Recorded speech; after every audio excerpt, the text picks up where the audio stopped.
नमस्कार। आज पनि एउटा कविता लिएर आएको छु र मेरो कविता यहाँबाट यात्री नामको कविता यहाँबाट यसरी सुरु हुन्छ। प्रभात फेरिएपछि प्रभात फेरिएपछि हाम्रो अवस्था बदलिएपछि स्वतन्त्रताको रुवानी उडानमा हामी दत्तचित्त भएर दूर क्षितिजको यात्रा बोकेर अनन्तको लामो यात्रा सफर गरौँला है। आखिर जीवन अनवरत न यात्रा न रहेछ, आखिर जीवन अनवरत न यात्रा न रहेछ, समय उतार चढावको बल्लाम न रहेछ।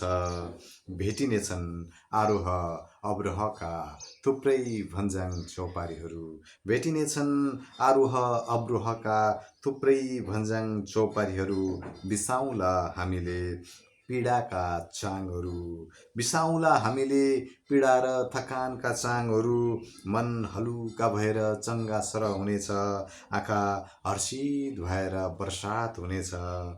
टुट्नेछ मनको बाँध, फुट्नेछ निसासिएको स्वर, टुट्नेछ मनको बाँध, फुट्नेछ निसासिएको स्वर। अकस्मात अकस्मात आकाश गर्जिनेछ, ग्रहहरू शून्यमा विराजमान हुनेछन् अनि उदाउने उज्यालो ज्योति उत्पन्न हुनेछ। साहसको कम्पन हुनेछ हाम्रो अस्वीकार्य प्रेमको जित, हुनेछ हाम्रो अस्वीकार्य प्रेमको जित। धन्यवाद।